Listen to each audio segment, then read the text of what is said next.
Welcome back to Nation of Glory, the home of passion, power, and the stories that live forever in the world of wrestling and beyond. Today, we bring you a story that's more than about championships or rivalries, it's a journey of fire, faith, and the spirit that never quits. This is the story of Adam Joseph Copeland, the man the world knows as Edge. There are wrestlers who entertain, and then there are legends who inspire generations. Edge is one of those rare souls who transformed pain into purpose, and dreams into destiny. From the cold streets of Ontario, Canada, to the roaring arenas of the world, his journey wasn't just about fame. It was about survival, resilience, and love for the craft that gave him everything, and almost took it away.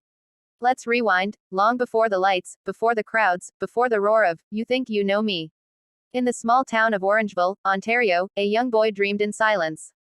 Born on October 30, 1973, Adam Copeland was raised by a single mother who worked endlessly to give him a better life.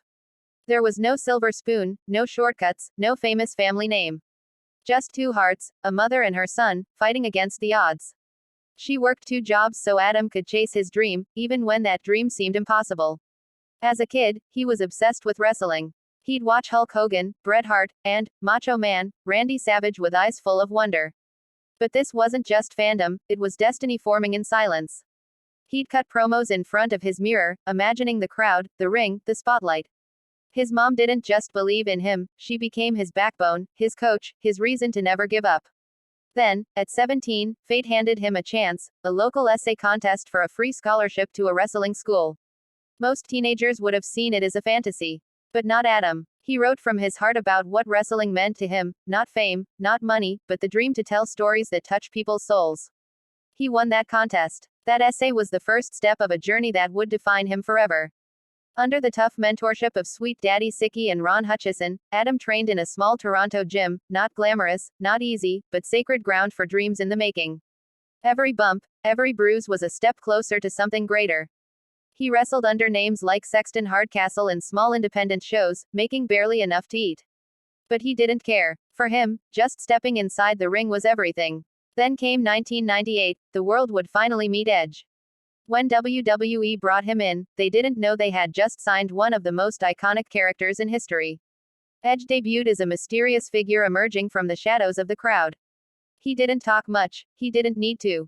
His presence spoke for him, fast, fierce, unpredictable. Soon, he formed a brotherhood that would change wrestling forever, the Brood, alongside Gangrel and Christian, his real-life best friend. The bloodbaths, the gothic entrances, the fire, it was something no one had seen before. Fans were captivated. But beyond the dark entrance and music, there was a man hungry to prove himself. When the Brood dissolved, Edge and Christian became a tag team, and history was born. The two best friends from Canada took over the tag division with charisma, humor, and unmatched chemistry. Their TLC matches with the Hardy Boyz and the Dudleys became the stuff of legends, not just matches, but moments that defined an era. Climbing those ladders, diving off them, crashing through tables, it wasn't just for show. It was Edge's way of saying, "I belong here." Every scar was proof of that belief. Together, they won multiple tag team championships and etched their names in wrestling immortality. But Edge wanted more. Deep down, he knew he wasn't just a tag team wrestler, he was born to stand on his own. The world saw glimpses of it, his solo runs, his intercontinental titles, his unmatched energy. Yet destiny had something greater, and darker, planned for him. In 2004, a turn came that shocked fans. Edge turned heel, embracing the villain within. And suddenly, the fans who once cheered began to boo, but he thrived in it. The rated R superstar was born. A character raw, ruthless, unapologetic, and electric. He wasn't trying to be loved anymore, he was demanding respect. His feud with John Cena became one of the greatest rivalries in wrestling history. From stealing titles to delivering unforgettable promos, Edge proved he could carry the company. His cash-in of the first-ever Money in the Bank briefcase in 2006 marked a revolution, the moment that made him the ultimate opportunist.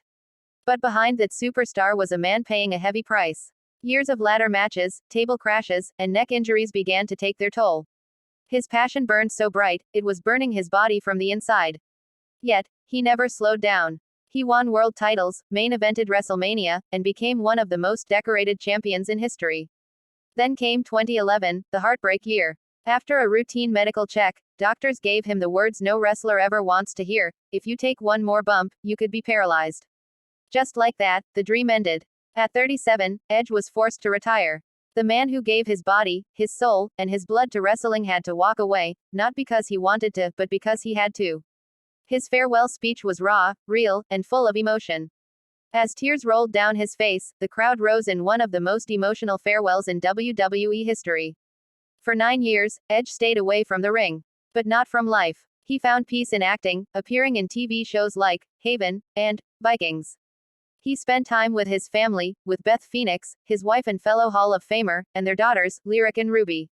He learned to love again, not just wrestling, but himself. But deep inside, the fire never went out. He would often say in interviews, what if I could come back, just once? Doctors said it was impossible. But miracles have their own way of showing up for those who refuse to stop believing. Through years of rehab, surgeries, and sheer willpower, Adam rebuilt himself. Not for fame, but for closure. He trained in secret, testing his body, pushing limits. And then, the impossible happened. At the 2020 Royal Rumble, that familiar music hit again, "You Think You Know Me." The crowd erupted like never before. The camera caught tears in his eyes as he stepped back into the ring for the first time in 9 years. It wasn't just a return, it was resurrection. Edge was back, and wrestling's heartbeat stronger than ever. Over the next few years, Edge reminded the world that greatness isn't about never falling, it's about rising every single time. From his battles with Randy Orton to his creative runs with Judgment Day, he proved that legends never truly fade. But in 2023, something new called him, a chance to end his story on his own terms. His contract with WWE ended, and once again, he stood at a crossroads. Most would retire peacefully, but not Adam Copeland, because Edge, the rated-R superstar, had one more chapter to write. And that chapter began in All Elite Wrestling. When he debuted in AEW in 2023, fans witnessed a moment of magic. It wasn't Edge, it was Adam Copeland, finally being himself. No character, no script, just the man behind the legend. He stepped into the ring, free, proud, and ready to build something new. He said it best, "I'm here because I still love this. I'm here because I can."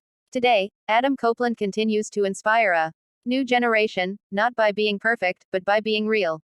His story is not about victories or titles, but about the heart that never surrenders. From a small boy with a dream, to a global icon, to a man reborn, his life is a testament that no matter how many times life knocks you down, you can always find your way back. Fans around the world connect with him not just as Edge, the superstar, but as Adam, the human being, the father, the husband, the dreamer who never gave up. And maybe, that's what makes him one of the greatest ever. When the lights go down, when the crowd fades, what remains isn't the gold or the glory, it's the story. A story of heart, sacrifice, and redemption. Adam Copeland's legacy isn't written in title belts, it's written in the souls of everyone he inspired to fight for their dreams. So to everyone watching this, remember, life isn't about how many times you win. It's about how many times you rise after losing everything. And if Adam Copeland taught us anything, it's that you can always start again. Because legends never retire. They evolve. Thank you for watching Nation of Glory. If you felt the power of this story, hit that like button, share it with your friends, and subscribe for more powerful journeys of the stars who made history, in the ring and beyond. Until next time, stay strong, stay inspired, and remember, glory lives forever.